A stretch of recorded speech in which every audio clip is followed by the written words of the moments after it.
Hi guys, आप सबका हमारे YouTube channel Tasmiya career academy पे स्वागत है। गाइज, आज जो हम आपको डिटेल देने जा रहे हैं वो देने जा रहे हैं इंडियन एयरफोर्स एफकैट रिक्रूटमेंट 2025 के नोटिफिकेशन के बारे में। इंडियन एयरफोर्स ने फ्लाइंग ऑफिसर्स की और ग्राउंड ड्यूटी की 284 वैकेंसीज के लिए अपना नोटिफिकेशन जारी किया है। अगर आप भी इन वैकेंसीज के लिए अप्लाई करना चाहते हैं तो गाइज ये वीडियो आपके लिए बहुत ज्यादा इंपॉर्टेंट है, क्योंकि इस वीडियो में हमने पूरा डिटेल में बताया कि क्या मिनिमम क्वालिफिकेशन मांगी गई है, क्या आपका सिलेक्शन प्रोसेस रहेगा, लास्ट डेट अप्लाई करने की कब है और ऑनलाइन जाकर के कैसे आपको रजिस्ट्रेशन और फॉर्मेलिटीज पूरी करनी होगी। तो गाइस पूरा वीडियो देखिएगा और साथ ही साथ में हमारे इस यूट्यूब चैनल को सब्सक्राइब कर लें, लाइक करें और ज्यादा से ज्यादा शेयर करें।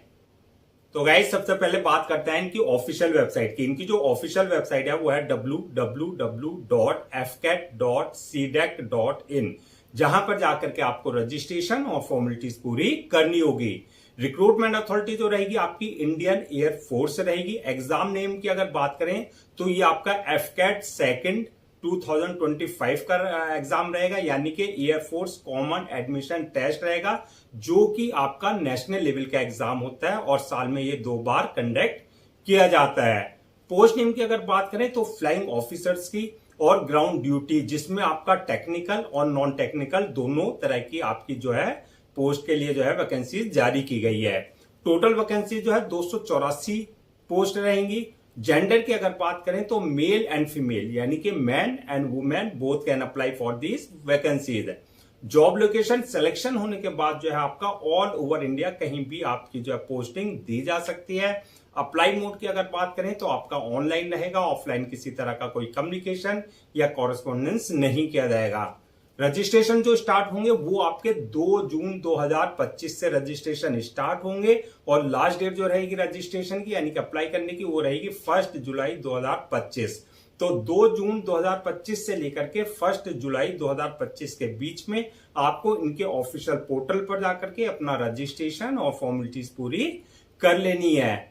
अब बात करते हैं आपका रिटर्न एग्जाम डेट की। तो जो रिटर्न एग्जाम होगा आपका वो सितंबर 2025 में आपकी कोई भी डेट में आपका रिटर्न एग्जाम कंडक्ट किया जा सकता है। एडमिट कार्ड की अगर बात करें तो आपका जो भी रिटर्न एग्जाम डेट आएगी सितंबर की, उससे 1 हफ्ते पहले आप अपना जो है एडमिट कार्ड इनके ऑफिशियल पोर्टल से जो है अपना डाउनलोड कर सकते हैं।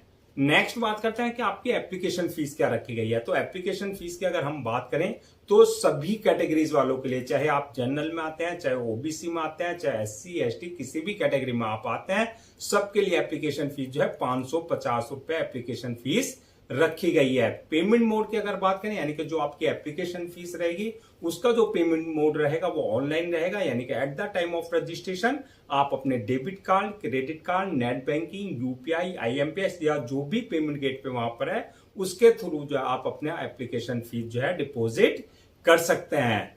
नेक्स्ट बात करते हैं कि आपका एलिजिबिलिटी क्राइटेरिया क्या मांगा गया है, यानी कि क्या मिनिमम एजुकेशनल क्वालिफिकेशन मांगी गई है। तो क्वालिफिकेशन की अगर बात करें तो ये आपकी पोस्ट वाइज वरीज करेगी, यानी कि अगर आप अप्लाई कर रहे हैं फ्लाइंग ब्रांच के लिए, यानी कि फ्लाइंग ब्रांच के लिए अगर आपने अप्लाई किया है तो उसमें जो क्वालिफिकेशन मांगी गई है वो मांगी गई है 12th विद मैथमेटिक्स और फिजिक्स, यानी कि आपने 12वीं क्लास कर रखा हो मैथ और फिजिक्स सब्जेक्ट के साथ फ्रॉम रिकॉग्नाइज्ड बोर्ड और इंस्टीट्यूशन से, प्लस आपके पास जो है bachelor degree in any discipline with minimum 60% जो है मार्क्स के साथ। तो आपका जो है या तो आपने 12वीं क्लास कर रखा हो, 12वीं क्लास प्लस मैथ और फिजिक्स सब्जेक्ट के साथ, और बैचलर डिग्री आपकी किसी भी स्ट्रीम में रही हो लेकिन 60% आपके मार्क्स रहे हो, या तो ये हो आपके पास, या फिर आपने जो है 4 इयर्स इंजीनियरिंग डिग्री यानी कि बीटेक या बी यानी कि बैचलर ऑफ टेक्नोलॉजी या बैचलर ऑफ इंजीनियरिंग, इनमें से कोई एक डिग्री आपने ले रखी हो। तो ये हो गई आपकी फ्लाइंग ब्रांच के लिए। और अगर आप अप्लाई कर रहे हैं ग्राउंड ड्यूटी टेक्निकल ब्रांच के लिए, तो ग्राउंड ड्यूटी टेक्निकल ब्रांच के लिए जो क्वालिफिकेशन मांगी गई है 12th with mathematics and physics, यानी कि 12वीं आपने कर रखी हो मैथ सब्जेक्ट के साथ और फिजिक्स सब्जेक्ट के साथ, और प्लस आपके पास जो है engineering degree in relevant field में आपके पास होना चाहिए, यानी कि वही बीटेक या बी आपके पास होना चाहिए।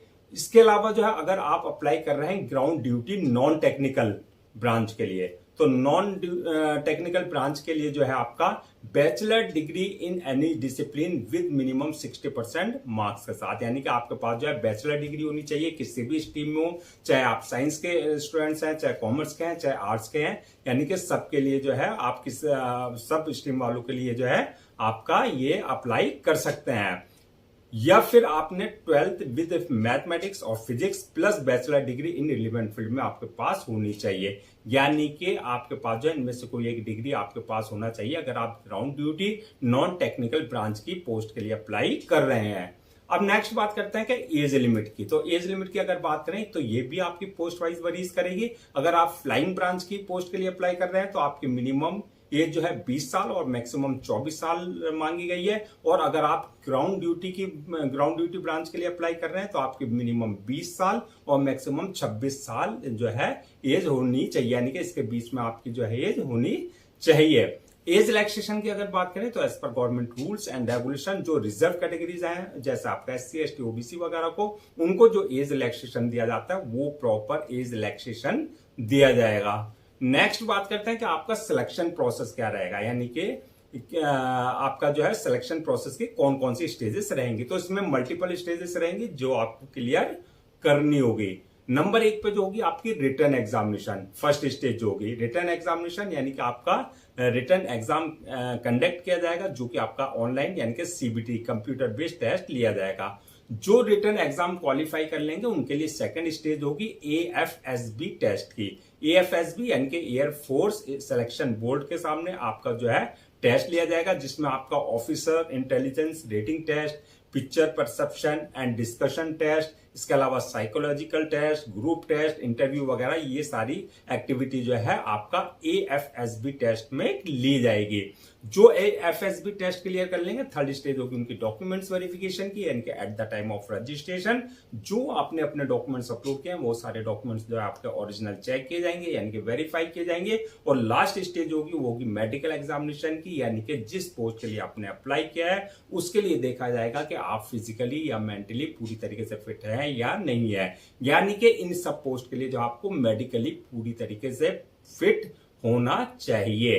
तो ये मल्टीपल स्टेजेस रहेंगे जो आपको क्लियर करनी होगी। नेक्स्ट बात करते हैं कि आपका एग्जाम पैटर्न और सिलेबस की, यानी कि आपका जो रिटर्न एग्जाम कंडक्ट किया जाएगा उसका क्या एग्जाम पैटर्न रहेगा, क्या उसका सिलेबस रहेगा। तो एग्जाम पैटर्न की अगर बात करें तो ये आपका ऑनलाइन एग्जाम कंडक्ट किया जाएगा यानी कि CBT कंप्यूटर बेस्ड टेस्ट होगा। क्वेश्चन का जो पैटर्न होगा, पेपर का जो पैटर्न होगा वो आपके ऑब्जेक्टिव टाइप होंगे यानी कि MCQ type, multiple choice question होंगे। टोटल क्वेश्चन जो होंगे आपके 100 क्वेश्चन होंगे जो कि आपके 100 ही मार्क्स जो कि आपके 300 मार्क्स के रहेंगे, यानी कि एक क्वेश्चन आपका 3 मार्क का रहेगा। तो आपके मैक्सिमम मार्क्स जो है 300 मार्क्स का ये रहेगा। टाइम जो दिया जाएगा पेपर को सॉल्व करने का वो 2 घंटे का टाइम आपको दिया जाएगा, यानी कि 120 मिनट आपको पेपर को सॉल्व करने के दिए जाएंगे। नेगेटिव मार्किंग की अगर बात करें यानी कि रॉन्ग आंसर के लिए जो आपका नेगेटिव मार्किंग का प्रोविजन रखा गया है, तो आपका रॉन्ग आंसर देने पर आपके मार्क्स जो है डिडक्ट किए जाएंगे। मीडियम ऑफ एग्जामिनेशन की अगर बात करें तो आपका पेपर जो होगा सिर्फ इंग्लिश मीडियम में होगा, यानी कि इंग्लिश लैंग्वेज में आपका पूरा पेपर रहेगा, हिंदी में आपका पेपर ये नहीं रहेगा। तो आपका जो है इंग्लिश में ही पूरा पेपर रखा गया है। अब बात कर लेते हैं कि सिलेबस क्या रहेगा, यानी कि कहां से क्वेश्चंस पूछे जाएंगे। तो क्वेश्चंस की अगर बात करें सिलेबस की हम, तो ये आपका जनरल अवेयरनेस से रिलेटेड क्वेश्चंस होंगे, न्यूमेरिकल एबिलिटी एंड रीजनिंग से क्वेश्चंस होंगे, इसके अलावा मिलिट्री एप्टीट्यूड टेस्ट से क्वेश्चंस होंगे और वर्बल एबिलिटी इन इंग्लिश, यानी कि इससे रिलेटेड आपके सारे क्वेश्चंस आपसे पूछे जाएंगे। नेक्स्ट बात करते हैं कि फाइनल मेरिट लिस्ट किस बेसिस पे बनेगी। तो फाइनल मेरिट लिस्ट की अगर हम बात करें, जो आपका रिटर्न एग्जाम हुआ है कंडक्ट किया है उसमें जो आपने मार्क्स ऑब्टेन किया है, जो आपका AFSB परफॉर्मेंस है यानी कि जो आपका AFSB टेस्ट लिया उसकी जो परफॉर्मेंस है उस बेसिस पे जो आपका फाइनल मेरिट लिस्ट तैयार की जाएगी। नेक्स्ट बात करते हैं कि सैलरी एंड अलाउंसेस की और अदर्स बेनिफिट्स की। तो ये जो है आपका सैलरी जो होगी आपकी स्टार्टिंग सैलरी 56,100 से लेकर के 1,77,500 के बीच में रहेगी। आपका सिलेक्शन होने के बाद जो है आपको जैसे जैसे आपका जो है एक्सपीरियंस होगा उस हिसाब से आपका प्रमोशन और इंक्रीमेंट होता रहेगा। अलाउंसेस और अदर्स बेनिफिट्स की अगर बात करें तो ये एज पर एयरफोर्स नॉर्म्स जो भी एक ऑफिसर्स को दिए जाते हैं वो प्रॉपर सारे आपको जो है अलाउंसेज और अदर्स बेनिफिट्स दिए जाएंगे। नेक्स्ट बात करते हैं कि आपका अप्लाई करने से पहले क्या क्या डॉक्यूमेंट्स आपको जो है रेडी रखना है। डॉक्यूमेंट्स की अगर बात करें तो सबसे पहले जो आपकी एकेडमिक सर्टिफिकेट्स हैं, 10th की मार्कशीट, 12th की मार्कशीट, उसके सर्टिफिकेट्स, इसके अलावा जो आपकी बैचलर डिग्री है या इंजीनियरिंग डिग्री है, जो भी आपकी हाईएस्ट डिग्री है, चाहे वो आपने सेमेस्टर वाइज के है, चाहे वो आपने ईयर वाइज के है, वो सारे डॉक्यूमेंट जो आपको पहले से स्कैन कॉपी करा करके रखने हैं। इसके अलावा जो है अगर आपके पास किसी तरह का कोई एक्सपीरियंस सर्टिफिकेट है तो आपके पास जो है कंसर्न अथॉरिटी और कंसर्न डिपार्टमेंट से आपके पास एक्सपीरियंस सर्टिफिकेट होना चाहिए। बर्थ सर्टिफिकेट यानी कि 10th की मार्कशीट में अगर आपका डेट ऑफ बर्थ अगर मेंशन नहीं है तो बर्थ सर्टिफिकेट आपके पास जो है कंसर्न अथॉरिटी से आपके पास होना चाहिए। कास्ट सर्टिफिकेट यानी कि SC, ST, OBC का अगर आप किसी तरह का कोई रिजर्वेशन ले रहे हैं तो कास्ट सर्टिफिकेट आपके पास होना चाहिए। इसके अलावा जो है इनकम सर्टिफिकेट यानी कि EWS यानी कि इकोनॉमिकली वीकर सेक्शन का अगर आप किसी तरह का कोई रिजर्वेशन ले रहे हैं तो इनकम सर्टिफिकेट आपके पास जो है कंसर्न अथॉरिटी से आपके पास होना चाहिए। इसके अलावा जो है आपका domicile certificate, ID proof, address proof, passport size photo, signature, thumb impression, ये सारे डॉक्यूमेंट जो आपको पहले से स्कैन कॉपी करा करके रखने हैं। अब बात करते हैं नेक्स्ट के हाउ टू अप्लाई यानी कि अप्लाई करने का क्या तरीका है। तो जैसे कि हमने स्टार्टिंग में बताया था, पूरा प्रोसेस जो ऑनलाइन रखा गया है। ऑफलाइन किसी भी तरह का कोई कम्युनिकेशन या कॉरेस्पॉन्डेंस नहीं किया जाएगा। ऑनलाइन अप्लाई करने के लिए सबसे पहले आपको उनकी ऑफिशियल वेबसाइट www.fcat.cdec.in पर विजिट करना है। जब आप वहां विजिट करेंगे, होम पेज पर जाएंगे, वहां पर न्यू यूजर पर जाकर के जो है यहाँ पर जो है आपको रजिस्ट्रेशन कराना होगा अपना पर्सनल डिटेल्स प्लस अपनी वैलिड ईमेल आईडी और मोबाइल नंबर से। तो यहां से आपका यूजर नेम और पासवर्ड आपको जनरेट करना होगा जो कि आपके क्रेडेंशियल होंगे। क्रेडेंशियल आने के बाद जो आपको लॉग इन करना है। लॉग इन करने के बाद जो आपका एप्लीकेशन फॉर्म आएगा वहां आपको पूरी डिटेल जो अपनी फिल करनी होगी, जहां आपकी पूरी जो है बेसिक इंफॉर्मेशन आपकी मांगी जाएगी, जैसे आपका नाम, father name, mother name, date of birth, आपके एकेडमिक क्वालिफिकेशन, आपकी प्रोफेशनल क्वालिफिकेशन, ये सारी डिटेल जो आपको अपनी फिल करनी होगी बिल्कुल एक्यूरेट। जब आप डिटेल्स फिल कर देंगे, नेक्स्ट ऑप्शन आएगा आपका अपलोड योर डॉक्यूमेंट्स का, यानी कि जो आपके अपने डॉक्यूमेंट्स है वो चाहे एकेडमिक है चाहे वो प्रोफेशनल है, वो सारे डॉक्यूमेंट जो आपको अपने अपलोड करना है। साथ में सब passport size photo, signature, thumb impression वगैरह जो भी रिक्वायर्ड डॉक्यूमेंट्स है वो सारे डॉक्यूमेंट्स आपको उनके प्रेस्क्राइब्ड फॉर्मेट के हिसाब से जो है अपलोड करने होंगे। डॉक्यूमेंट्स अपलोड करने के बाद जो है नेक्स्ट ऑप्शन आएगा आपका पेमेंट का, यानी कि जो आपकी एप्लीकेशन फीस है वो आपको अपनी कैटेगरी के अकॉर्डिंग अपने debit card, credit card, net banking, UPI, IMPS या जो भी पेमेंट गेट पे है उसके थ्रू आपको अपनी एप्लीकेशन फीस डिपॉजिट करनी होगी। एप्लीकेशन फीस डिपॉजिट करने के बाद जो नेक्स्ट ऑप्शन आएगा फॉर्म को सबमिशन का, यानी कि फॉर्म को अपलोड करने का। फॉर्म को सबमिट करने से पहले जो एक बार रिव्यू वाले ऑप्शन में जाकर के पूरा फॉर्म को आपने जो डिटेल्स फिल की है उसको रिव्यू कर लें। रिव्यू करने के बाद जो फॉर्म को सबमिट कर दें और सबमिट करने के बाद जो उसकी 1 या 2 कॉपी जो है प्रिंट आउट जरूर ले लें for your future reference, so that आपके पास जो है एक हार्ड कॉपी के रूप में एक ऑफिशियली रिकॉर्ड आपके पास हो जाए। तो गाइज ये थी आपकी एफकेट एग्जाम सेकेंड 2025 के नोटिफिकेशन की डिटेल्स, जो कि फ्लाइंग ऑफिसर्स और ground duty technical and non technical post के लिए जारी की गई थी। आई होप आपके सारे डाउट्स क्लियर हो गए होंगे। अगर अब भी आपको किसी तरह का कोई डाउट है, क्वेरी है या कंफ्यूजन है तो आप हमसे कमेंट सेक्शन में पूछ सकते हैं, हम उसका रिप्लाई जरूर देंगे। मैं एक बार फिर से रजिस्ट्रेशन डेट और लास्ट डेट रजिस्ट्रेशन की रिमाइंड करा देता हूं, सो दैट आप उसे नोट डाउन कर लें। रजिस्ट्रेशन जो स्टार्ट हो गए हैं वो 2 जून 2025 से रजिस्ट्रेशन स्टार्ट हो चुके हैं और लास्ट डेट जो है रजिस्ट्रेशन की यानी कि अप्लाई करने की वो है 1 जुलाई 2025। तो 2 जून 2025 से लेकर के 1 जुलाई 2025 के बीच में जो है आप इनके ऑफिशियल पोर्टल पर जाकर के अपना रजिस्ट्रेशन और फॉर्मेलिटीज पूरी कर सकते हैं। गाइज हम आपके लिए जितने भी गवर्नमेंट जॉब्स हैं या गवर्नमेंट एग्जाम्स हैं उससे रिलेटेड जितने अपडेट्स होते हैं उस पर वीडियो से लेकर के आते हैं। इसके साथ साथ जो है प्रॉपर कैरियर गाइडेंस पे आपके लिए वीडियो से लेकर के आते हैं। अगर आप भी चाहते हैं कि आपको प्रॉपर कैरियर गाइडेंस मिलती रहे, साथ ही साथ में आपको गवर्नमेंट जॉब्स और गवर्नमेंट एग्जाम्स के पूरे अपडेट्स मिलते रहे, तो आप लोगों से मेरी रिक्वेस्ट है आप हमारे इस यूट्यूब चैनल को सब्सक्राइब कर लें, लाइक करें और ज्यादा से ज्यादा शेयर करें।